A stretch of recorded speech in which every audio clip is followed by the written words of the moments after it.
जय हिंद साथियों, हमारे परिवार बिहारी क्लासेस में आपका शुभ स्वागत है। तो अभी से मात्र एक सप्ताह बिहार पुलिस एग्जाम के लिए समय बचा हुआ है। इस एक सप्ताह में आप 500 मोस्ट इम्पोर्टेंट प्रश्नों को करके जाइए। यहाँ से आपको प्रश्न जरूर देखने को मिलेंगे। ये वे सभी प्रश्न हैं जो कि काफ़ी चुनिंदे प्रश्न हैं जो कि एग्जाम में यहाँ से पूछे जाने की प्रबल संभावनाएँ हैं। आप एक्स्ट्रा फैक्ट को अच्छे तरह से समझिएगा तो आपके बहुत सारे प्रश्न एग्जाम में हल हो जाएंगे। तो हम बारी बारी से सभी प्रश्नों को देख लेते हैं। चंद्रशेखर आज़ाद का जन्म कहाँ हुआ था?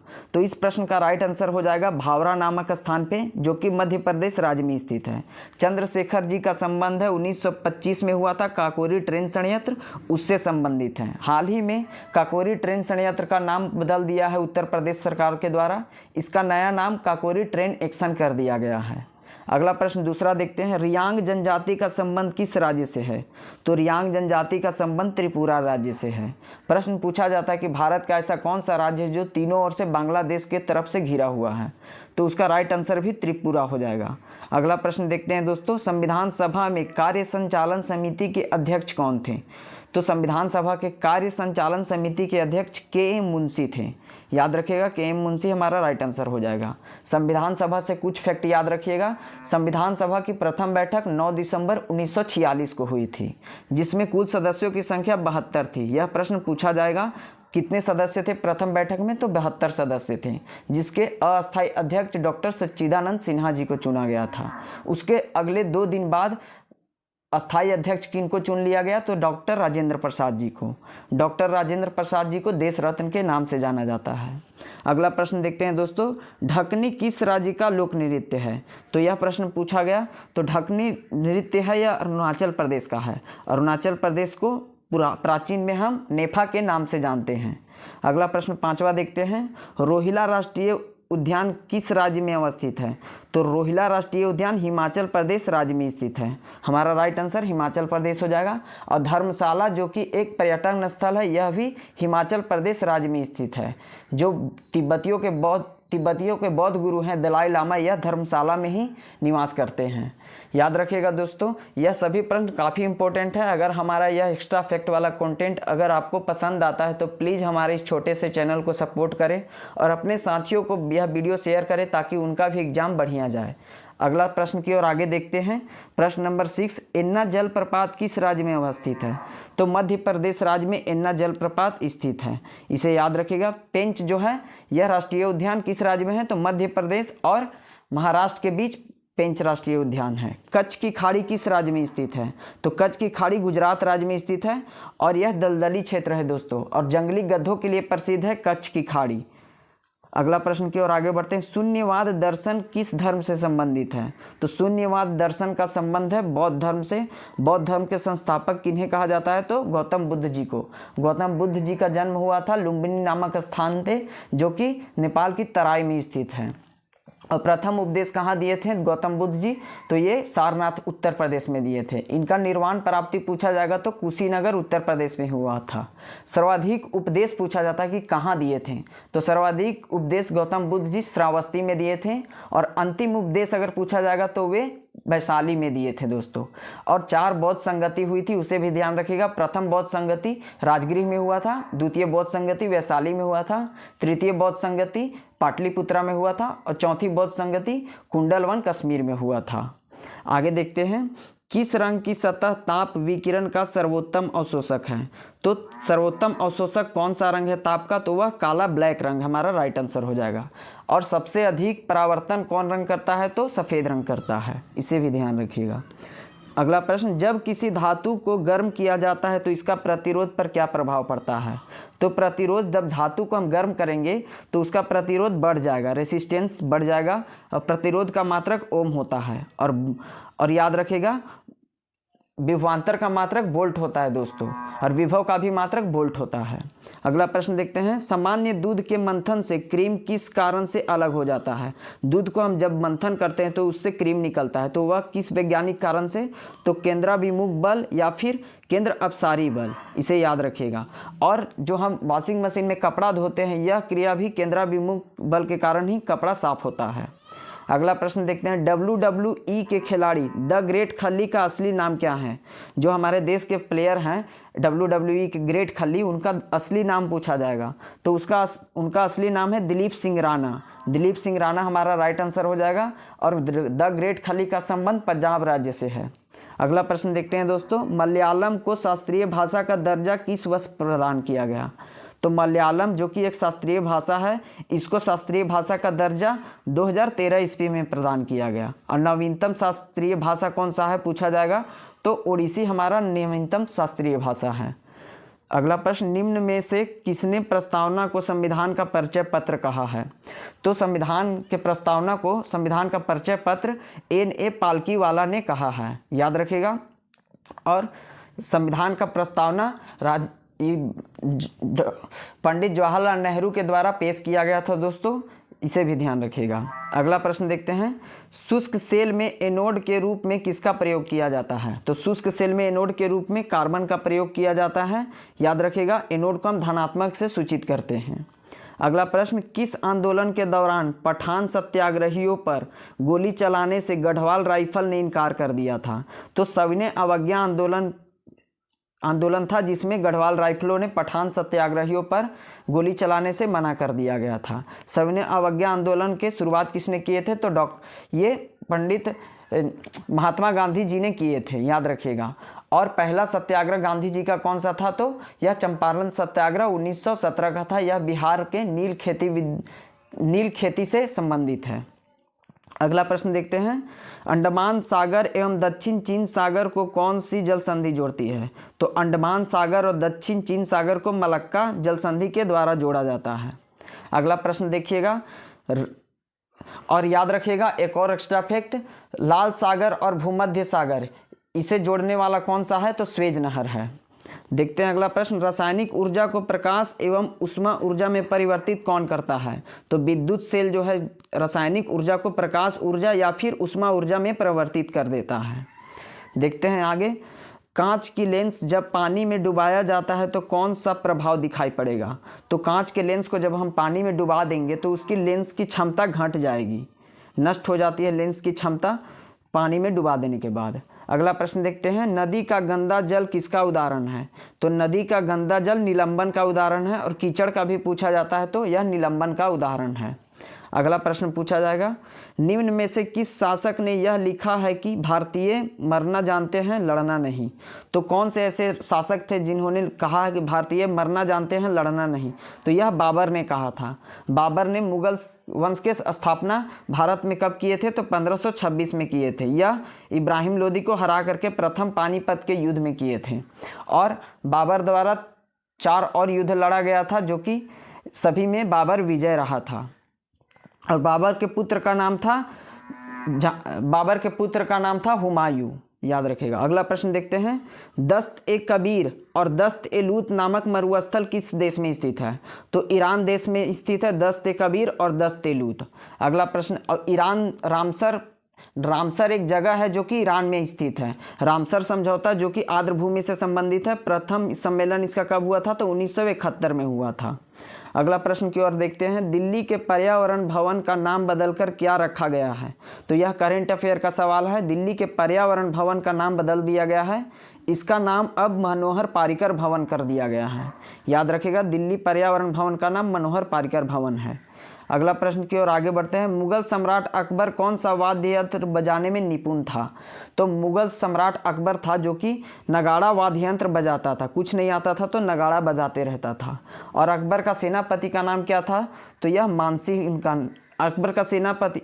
इसके रक्षक कौन थे? अकबर के रक्षक पूछा जाता है तो बैरम खां इसके रक्षक थे। और द्वितीय पानीपत युद्ध हुआ था 1556 ईस्वी में, जो कि बैरम खान संरक्षण में ही अकबर ने हेमू के साथ युद्ध लड़ा था। अगला प्रश्न देखते हैं, मैकाले की शिक्षा नीति कब लागू हुई थी? तो 1835 में मैकाले की शिक्षा की नीति लागू हुई थी। अगला प्रश्न देखते हैं, साइंस से है, फिजिक्स से, अच्छे उत्सर्जक अच्छे अवशोषक होते हैं, यह कथन किस नियम पर आधारित है? तो किरचॉफ के नियम पर आधारित है। अच्छे उत्सर्जक अच्छे अवशोषक होते हैं। अगला प्रश्न देखते हैं दोस्तों, प्रकाशीय फाइबर किस सिद्धांत पर कार्य करता है? तो ऑप्टिकल फाइबर है जो कि है पूर्ण आंतरिक परावर्तन, टोटल इंटरनल रिफ्लेक्शन पे प्रकाशीय फाइबर यह कार्य करता है। अगला देखते हैं, ललित कला एकेडमी की स्थापना किस वर्ष किया गया? तो ललित कला एकेडमी की स्थापना 1954 में किया गया था, इसे भी ध्यान रखिएगा दोस्तों।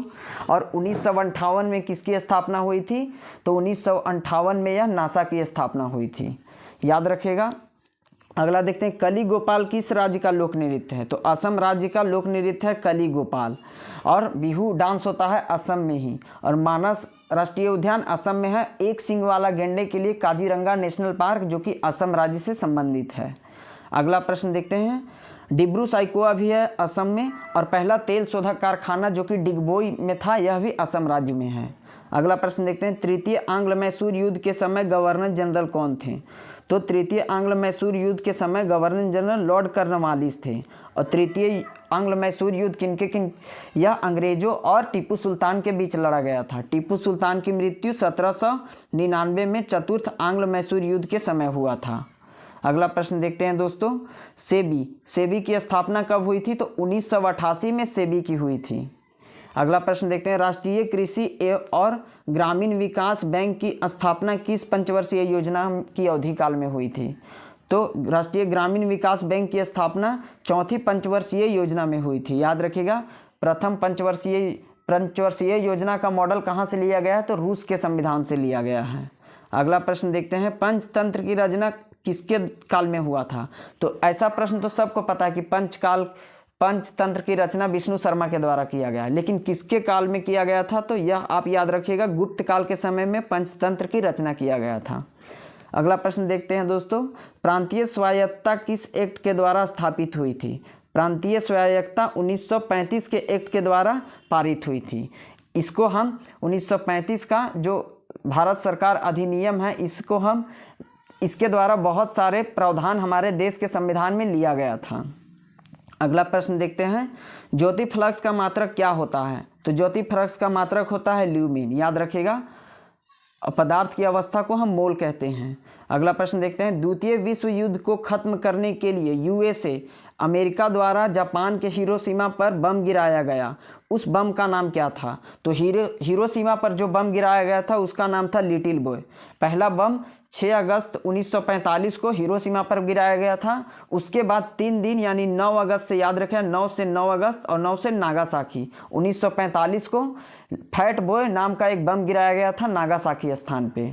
अगला प्रश्न याद रखिएगा, अवशिष्ट विषयों पर कानून बनाने का अधिकार किसके पास है? तो अवशिष्ट विषय पर कानून बनाने का अधिकार है केंद्र सरकार के पास। और राज्य सूची के विषय पे कानून बनाने का अधिकार है राज्य सरकार को। और संघ सूची के अधिकार किस पे हैं? तो केंद्र सरकार को। समवर्ती सूची दोनों मिलाकर बनाते हैं। अगला प्रश्न देखते हैं, किस देश ने FIH पुरुष हॉकी विश्व कप 2023 का खिताब जीत लिया है? तो 2023 में हॉकी विश्व कप हुआ है, जो कि भारत के ओडिशा के बिरसा मुंडा स्टेडियम में हुआ है। उसका विजेता टीम रहा था जर्मनी। हमारा राइट आंसर जर्मनी हो जाएगा। और इसका फाइनल मैच हुआ था कलिंगा स्टेडियम भुवनेश्वर में, इसे भी ध्यान रखिएगा। अफीम युद्ध चीन और किस देश के साथ लड़ा गया था? अफीम युद्ध चीन और किस देश के बीच हुआ है? तो ब्रिटेन के बीच हुआ है, इसे भी ध्यान रखिएगा दोस्तों। अगला प्रश्न देखते हैं, भारत का पहला डुगोंग संरक्षण रिजर्व किस राज्य से अधिसूचित किया गया है? तो पहला डुगोंग संरक्षण किस राज्य में स्थापित किया गया? तो तमिलनाडु राज्य में। हमारा राइट आंसर तमिलनाडु हो जाएगा। अगला प्रश्न, एड्स रोग मानव शरीर के किस तंत्र को प्रभावित करता है? तो एड्स रोग के द्वारा केंद्रीय तंत्रिका तंत्र प्रभावित होता है, याद रखिएगा। एड्स हमारा बहुत खतरनाक रोग है, यह तंत्रिका तंत्र को प्रभावित करता है। अगला प्रश्न है, शून्यकाल संसदीय व्यवस्था किस देश की देन है? तो शून्यकाल जो कि यह भारत के संसदीय व्यवस्था की देन है। शून्यकाल भारत सरकार के ही द्वारा शुरू किया गया था। अगला प्रश्न देखते हैं, निम्न में से किस बंदरगाह को जवाहरलाल नेहरू बंदरगाह के नाम से जाना जाता है? तो नाहवा सेवा बंदरगाह जो कि महाराष्ट्र राज्य में है, उसे हम जवाहरलाल नेहरू बंदरगाह के नाम से जानते हैं। भारत का सबसे बड़ा बंदरगाह है मुंबई बंदरगाह। उसकी भार को कम करने के लिए जवाहरलाल नेहरू बंदरगाह नाहवा सेवा की स्थापना की गई थी महाराष्ट्र में ही। याद रखिएगा। सबसे गहरा बंदरगाह पूछा जाएगा भारत का कौन सा है, तो विशाखापट्टनम बंदरगाह, जो कि बंगाल की खाड़ी के तट पर स्थित है। याद रखिएगा कुछ बंदरगाहों के फैक्ट, अरब सागर के जितने भी बंदरगाह हैं वे काफ़ी गहरे हैं और वहाँ बंदरगाह बना पाना बहुत आसान है, लेकिन जो बंगाल की खाड़ी यहाँ पे छिछला जल है, जिसके वजह से यहाँ बंदरगाह बना पाना बहुत भारी काम है। देखते हैं, कांडला बंदरगाह गुजरात राज्य में स्थित है, एन्नोर बंदरगाह यह तमिलनाडु राज्य में स्थित है, और कोच्चि बंदरगाह यह केरल राज्य में स्थित है, और जो उड़ीसा के तट को हम उत्कल तट के नाम से जानते हैं। आगे देखते हैं दोस्तों, यंग इटली एक क्रांतिकारी संगठन की स्थापना किसके द्वारा की गई थी? तो यंग इटली की स्थापना मेजनी ने किया था। मेजनी जो कि इटली के स्वतंत्रता सेनानी थे। आगे देखते हैं, दुर्गापुर इस्पात संयंत्र की स्थापना किस देश के सहयोग से की गई है? तो दुर्गापुर स्टील प्लांट की स्थापना ब्रिटेन के द्वारा किया गया है। आगे देखते हैं, और भिलाई इस्पात संयंत्र की स्थापना रूस के सहयोग से किया गया है, और राउरकेला का जो स्टील प्लांट है यह जर्मनी के सहयोग से किया गया है, इसे भी ध्यान रखिएगा। और जो झारखंड में स्थित है बोकारो में स्टील प्लांट, यह भी रूस के संविधान से, यह भी रूस के सहयोग से किया गया है, इसे याद रखिएगा। आगे देखते हैं दोस्तों, कौन सा वन प्रकार भारतीय भूमि पर अधिकतम क्षेत्र आच्छादित करता है? तो कौन सा प्रकार है जो भारत के अधिक भूमि पे क्षेत्रफल में घिरा हुआ है? तो उष्णकटिबंधीय पर्णपाती वन। याद रखिएगा, उष्णकटिबंधीय पर्णपाती वन है जो भारत के अधिकतर भूमि पर वन का प्रकार पाया जाता है। तारापुर परमाणु ऊर्जा संयंत्र किस राज्य में स्थित है? तो महाराष्ट्र राज्य हमारा राइट आंसर हो जाएगा। तारापुर भारत का प्रथम परमाणु संयंत्र ऊर्जा था, इसे भी ध्यान रखिएगा। यह तारापुर परमाणु ऊर्जा संयंत्र किसके सहयोग से लगाया गया था? तो यूएसए अमेरिका के सहयोग के द्वारा लगाया गया था। अगला फैक्ट देखेंगे, प्रश्न, लोसांग उत्सव भारत के किस राज्य में मनाया जाता है? तो लोसांग उत्सव सिक्किम राज्य में मनाया जाता है। सिक्किम राज्य हमारा राइट आंसर हो जाएगा। और याद रखिएगा, नाथुला दर्रा और जेलेपला दर्रा यह दोनों सिक्किम राज्य से संबंधित है, सिक्किम राज्य में स्थित है। अगला प्रश्न देखते हैं, भारतीय संविधान के मूर्तिकार के रूप में किन्हें जाना जाता है? तो मूर्तिकार भारतीय संविधान के डॉक्टर भीमराव अंबेडकर जी को कहा जाता है। पूना समझौता डॉक्टर भीमराव अंबेडकर और महात्मा गांधी के बीच हुआ था। अगला प्रश्न देखते हैं, नवीनतम फीफा 2022 रैंकिंग के अनुसार भारतीय राष्ट्रीय फुटबॉल टीम की स्थान क्या है? तो 106वां स्थान पे भारतीय फुटबॉल टीम है 2022 के फीफा रैंकिंग के अनुसार। अगला प्रश्न देखते हैं, एडोल्फ हिटलर के मेन कैंप मूल रूप से किस भाषा में लिखा गया है? तो प्रश्न पूछा जाता है मेन कैंप किसकी रचना है? तो एडोल्फ हिटलर की। एडोल्फ हिटलर कौन था? तो जर्मनी का चांसलर था। यह किस भाषा में मेन कैंप लिखा हुआ है? तो जर्मन भाषा में लिखा हुआ है। अगला प्रश्न देखते हैं, और नाजीवादी पार्टी के संस्थापक भी हिटलर थे। और फांसीवादी का पूछा जाएगा तो मुसोलिनी, जो कि इटली से संबंधित है। अगला प्रश्न देखते हैं, ग्रीन पार्क स्टेडियम कहाँ स्थित है? तो पहले बहुत ये प्रश्न पूछा जाता था, तो ग्रीन पार्क यह कानपुर शहर में स्थित है। अगला प्रश्न, नगोया प्रोटोकॉल संबंधित किससे है? तो नगोया प्रोटोकॉल यह जैव विविधता से संबंधित है, और नगोया प्रोटोकॉल जापान में हुआ था। यह नगोया शहर जापान में स्थित है। अगला प्रश्न देखते हैं, भारत में फ्यूचर इंजीनियरिंग प्रोग्राम किसके द्वारा शुरू किया जाएगा? तो भारत में फ्यूचर इंजीनियरिंग प्रोग्राम अमेजन के द्वारा शुरू किया जाएगा। अगला प्रश्न देखते हैं, ए प्रॉमिस लैंड पुस्तक के लेखक कौन हैं? तो Barack Obama a promise land के पुस्तक के लेखक हैं। बराक ओबामा अमेरिका के प्रेसिडेंट थे। इटली को किस प्रक्रिया द्वारा बनाया जाता है? तो इटली को स्टीमिंग के द्वारा बनाया जाता है। स्टीमिंग करके हम इटली बनाते हैं। फजल अली आयोग किससे संबंधित है? तो राज्य पुनर्गठन आयोग से संबंधित है फजल अली आयोग। अगला प्रश्न देखते हैं, भारत का पहला लिथियम सेल विनिर्माण संयंत्र भारत के किस राज्य में शुरू किया गया है? तो भारत में लिथियम सेल का विनिर्माण संयंत्र स्थापित किया गया है आंध्र प्रदेश राज्य में। आंध्र प्रदेश हमारा राइट आंसर हो जाएगा। पुलिकट झील जो कि आंध्र प्रदेश और तमिलनाडु के बॉर्डर पर स्थित है, और श्रीहरिकोटा आंध्र प्रदेश में ही स्थित है। यह सतीश धवन अंतरिक्ष केंद्र यह आंध्र प्रदेश के श्रीहरिकोटा में स्थित है। यहीं से सारे प्रक्षेपण सैटेलाइट लॉन्च किए जाते हैं। किस राज्य में सबसे गहराई पर स्थित मेट्रो स्टेशन बनाया गया है? तो महाराष्ट्र राज्य में सबसे गहरे स्थान पर मेट्रो स्टेशन का निर्माण किया गया है। हमारा राइट आंसर महाराष्ट्र हो जाएगा। और लोनार झील यह महाराष्ट्र में स्थित है, जो कि एक क्रेटर झील है।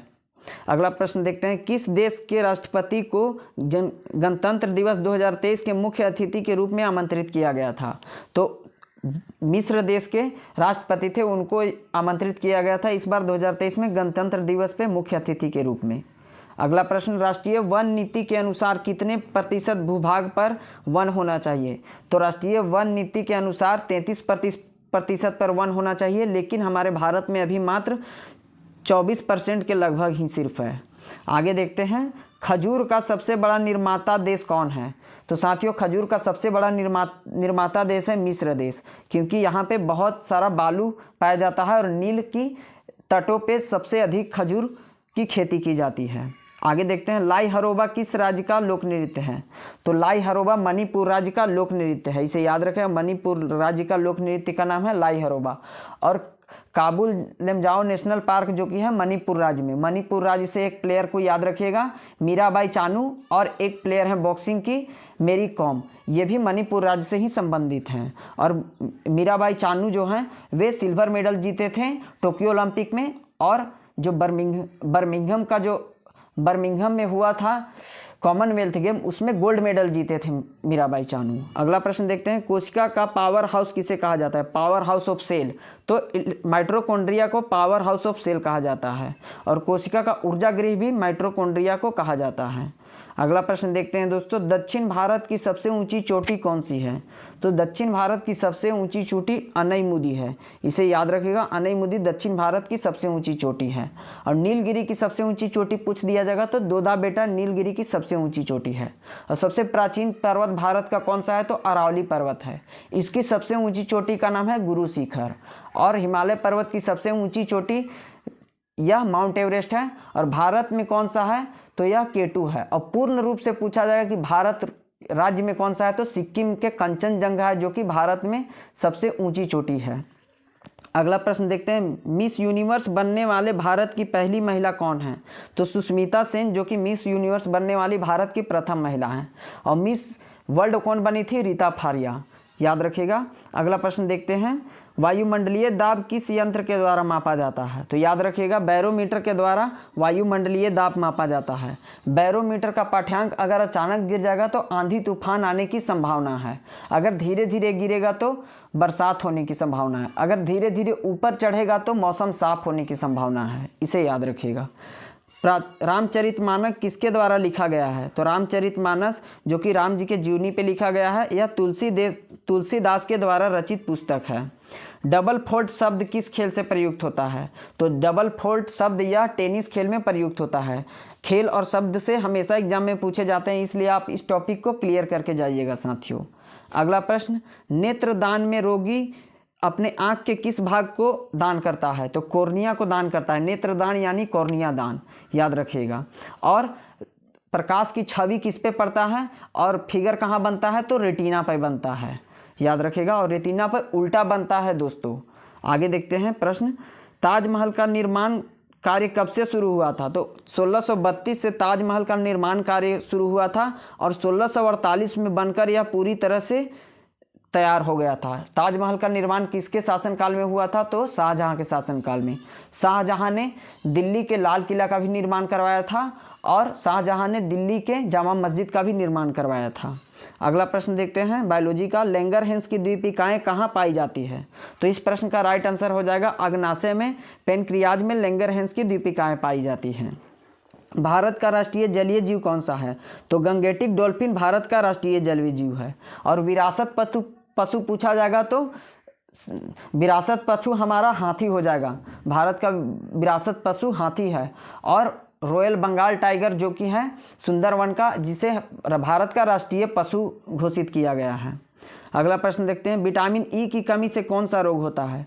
तो बांझपन जो रोग होता है विटामिन ई की कमी से, विटामिन ई को ब्यूटी विटामिन कहते हैं, या इससे हमारा जनन क्षमता प्रभावित होता है विटामिन ई की कमी से। आगे प्रश्न देखते हैं, किस अधिवेशन में कांग्रेस उदारवादी और उग्रवादी नामक दो दलों की विभाजन हुई थी? तो 1907 में सूरत अधिवेशन में कांग्रेस दो दलों में बंट गया था, और 1916 का जो लखनऊ अधिवेशन था इसमें कांग्रेस के दोनों दल आपस में मिल गए थे। अगला प्रश्न देखते हैं दोस्तों, तंजावुर का बृहदेश्वर मंदिर किसने बनवाया था? तो तंजावुर का बृहदेश्वर मंदिर राजराज प्रथम ने बनवाया था। याद रखिएगा, राजराज प्रथम जो कि चोल शासक थे। तंजावुर का बृहदेश्वर मंदिर यह तमिलनाडु राज्य में स्थित है। अगला देखते हैं प्रश्न, क्रूगर नेशनल पार्क किस देश में स्थित है? तो क्रूगर नेशनल पार्क दक्षिण अफ्रीका देश में स्थित है। दक्षिण अफ्रीका की राजधानी प्रिटोरिया हो जाएगा। और याद रखिएगा दोस्तों, दक्षिण अफ्रीका में सबसे बड़ा किम्बर्ले की खान जो कि सोना के सबसे बड़ा खान है। अगला प्रश्न देखते हैं, भारत का दूसरा सबसे बड़ा बांध कौन सा है? तो दूसरा सबसे बड़ा बांध है सरदार सरोवर बांध जो कि गुजरात राज्य में नर्मदा नदी पर स्थित है। भारत का सबसे बड़ा बांध पूछा जाएगा तो भाखड़ा नंगल बांध यह सतलज नदी पर स्थित है। सबसे लंबी बांध विश्व का ही नहीं, भारत का ही नहीं बल्कि पूरे विश्व का हीराकुंड बांध है जो कि महानदी उड़ीसा में स्थित है। अगला प्रश्न देखते हैं दोस्तों, अंतर्राष्ट्रीय श्रम संगठन ILO इंटरनेशनल लेबर ऑर्गेनाइजेशन की स्थापना कब हुई थी? तो इंटरनेशनल लेबर ऑर्गेनाइजेशन की स्थापना 1919 में हुआ था। इसका हेडक्वार्टर जिनेवा स्विट्जरलैंड में है। अगला प्रश्न देखते हैं, Interpol international police criminal organisation का मुख्यालय कहाँ है? तो लियोन फ्रांस में इंटरपोल का हेडक्वार्टर है दोस्तों। अगला प्रश्न देखते हैं, भारत में तेल की पहली परीक्षणशाला कहाँ स्थापित किया गया था? तो इस प्रश्न को हम पहले भी देखे थे। तो पहला तेल परीक्षणशाला डिगबोई असम में भारत का पहला तेल परिशोधनशाला बनाया गया था। डिगबोई असम में है। और असम का सबसे बड़ा शहर पूछा जाएगा, बल्कि नॉर्थ ईस्ट का पूरा सबसे बड़ा शहर हो जाएगा गुवाहाटी। गुवाहाटी किस नदी के किनारे है? तो ब्रह्मपुत्रा नदी के किनारे है। और माजुली द्वीप जो कि विश्व का सबसे बड़ा नदीय द्वीप है वे ब्रह्मपुत्रा नदी पे है। अगला प्रश्न देखते हैं, भारत में राष्ट्रीय मतदाता दिवस किस दिन को मनाया जाता है? तो 25 जनवरी को मतदाता दिवस मनाया जाता है। 25 जनवरी 1950 को इलेक्शन कमीशन का स्थापना किया गया था। आगे देखते हैं दोस्तों, भारत की सबसे लंबी नदी कौन सी है? सबसे लंबी झील कौन सी है? तो वेम्बनाड झील जो कि भारत की सबसे लंबी झील है। यह केरल राज्य में स्थित है और यहीं पे नौकायान किया जाता है केरल में। और साथियों याद रखिएगा, अगला प्रश्न देखते हैं, भारत लाल बहादुर क्रिकेट स्टेडियम कहाँ है? तो लाल बहादुर क्रिकेट स्टेडियम हैदराबाद में स्थित है, इसे भी ध्यान रखिएगा। दूसरा प्रश्न देखते हैं, पापेटी किस धर्म का त्यौहार है? तो पापेटी पारसियों का त्यौहार है। और नवरोजा त्यौहार यह भी पारसियों का त्यौहार है। याद रखिएगा, पापेटी और नवरोजा पारसियों का त्यौहार है। अगला प्रश्न की ओर आगे देखते हैं, उत्तराखंड में किस मेले में दो गुटों के बीच पत्थर फेंकने की प्रथा है? तो उत्तराखंड के दो गुटों के बीच पत्थर फेंकने की प्रथा देवी धुरा मेला में है। देवी धुरा मेला उत्तराखंड राज्य में लगता है। अगला प्रश्न देखते हैं, काले धन के उन्मूलन के लिए सुझाव देने के लिए किस समिति का गठन किया गया था? तो काले धन को उन्मूलन के लिए चलैया समिति का गठन किया गया था। याद रखिएगा, काले धन को समाप्त करने के लिए चलैया समिति की गठन किया गया था। अगला प्रश्न, किसकी सेना ने ग्रीक शासक सिकंदर के साथ झेलम नदी पर युद्ध लड़ा था? तो राजा पोरस की सेना ने सिकंदर के द्वारा युद्ध लड़ा था। अगला प्रश्न देखते हैं, देव नाम प्रिय के नाम से कौन विख्यात है? तो सम्राट अशोक जो कि मगध के राजा थे वे देव नाम प्रिय के नाम से विख्यात थे। और कलिंग युद्ध के बाद इनका हृदय परिवर्तित हो गया। ये फिर हिंसा को त्याग दिए और फिर यह अहिंसा के पुजारी बन गए और इनको यह बौद्ध धर्म को अपना लिए थे। बौद्ध धर्म के कौन गुरु ने इनको शिक्षा दी थी? तो उपगुप्त ने इनको बौद्ध धर्म की दीक्षा दी थी, याद रखिएगा। और इन्होंने बौद्ध संगति करवाई थी।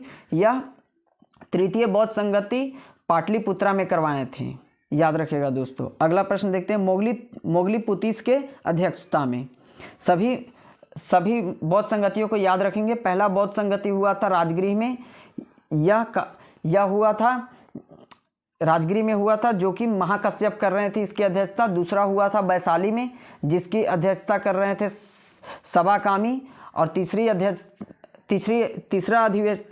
अध्यक्षता कर रहे थे मोगलीपुतीस। आगे प्रश्न देखते हैं दोस्तों, प्रसिद्ध चीनी यात्री फहियान किसके शासनकाल में के दौरान भारत आया था?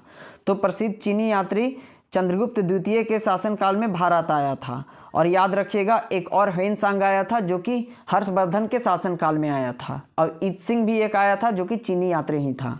अगला प्रश्न देखते हैं, साइमन कमीशन कब भारत आया? तो 1928 में साइमन कमीशन भारत आया था। 1927 में ही साइमन कमीशन की गठन कर दिया गया था, और 1928 में जब भारत आया तो लाला लाजपत राय पे लाठी चार्ज कर दिए थे साइमन कमीशन वाले, उनकी मृत्यु हो गई थी उस टाइम पे। अगला देखते हैं, कौन सा पुच्छल तारा 76 वर्ष के बाद दिखाई देता है? तो हेली पुच्छल तारा है जो कि 76 वर्ष के बाद दिखाई देता है। अगला प्रश्न देखते हैं दोस्तों, यूनेस्को द्वारा कलिंग पुरस्कार किस क्षेत्र में दिया जाता है? तो विज्ञान के क्षेत्र में कलिंग पुरस्कार यूनेस्को के द्वारा दिया जाता है। याद रखिएगा, कलिंग नाम से ये नहीं सोचिएगा कि कलिंग युद्ध है तो युद्ध के क्षेत्र में दिया जाएगा, यह यूनेस्को के द्वारा दिया जाता है और विज्ञान के क्षेत्र में दिया जाता है। अगला प्रश्न, पोलो में प्रत्येक पक्ष में कितने खिलाड़ियों की संख्या होती है? तो पोलो के प्रत्येक पक्ष में 4 खिलाड़ियों की संख्या होती है। हमारा राइट आंसर 4 हो जाएगा।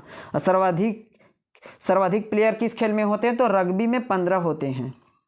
अगला प्रश्न देखते हैं, भारत में आपातकाल की प्रथम घोषणा कब की गई थी?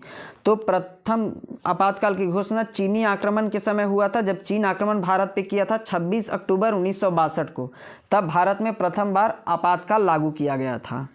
अगला देखते हैं दोस्तों, और चीन जब आक्रमण किया था तो उस समय भारत के प्रधानमंत्री कौन थे? तो पंडित जवाहरलाल नेहरू थे। इसे भी ध्यान रखिएगा। आपातकाल का प्रावधान हमारे देश के संविधान में जर्मनी के वाइमर संविधान से लिया गया है। अगला प्रश्न, हिंदू विश्वविद्यालय बनारस हिंदू विश्वविद्यालय के संस्थापक कौन हैं? तो मदन मोहन मालवीय ने बनारस हिंदू विश्वविद्यालय की स्थापना 1916 ईस्वी में किए थे। अगला प्रश्न देखते हैं दोस्तों, वायुयान के टायरों में कौन सी गैस भरी जाती है? तो हीलियम गैस वायुयान के टायर में भरी जाती है। अगला प्रश्न देखते हैं, मिड डे मील योजना की शुरुआत किस वर्ष हुई थी? तो मिड डे मील योजना की शुरुआत 1995 में किया गया था। अगला प्रश्न, पृथ्वी को 1 डिग्री देशांतर घूमने में कितना समय लगता है? तो 4 मिनट कुल समय लगता है 1 डिग्री देशांतर घूमने में पृथ्वी को। और मानक समय रेखा कहाँ है? ग्रीनविच, जो कि इंग्लैंड में है। भारत का 82.5 डिग्री, यह नैनी मिर्जापुर के पास स्थित है। अगला देखते हैं दोस्तों, दास कैपिटल किसकी रचना है? तो दास कैपिटल यह कार्ल मार्क्स की रचना है। याद रखिएगा, साम्यवाद का जनक भी कार्ल मार्क्स को कहा जाता है। साथियों, यही सब इंपॉर्टेंट प्रश्न थे जो कि काफ़ी महत्वपूर्ण थे। साथियों, ये सब प्रश्न बिल्कुल एग्जाम में पूछे जाएंगे। आगे के वीडियो में और भी प्रश्न आपको देखने को मिलेंगे जो कि मोस्ट इम्पोर्टेंट होंगे। हमारे इस चैनल को सब्सक्राइब करें। धन्यवाद।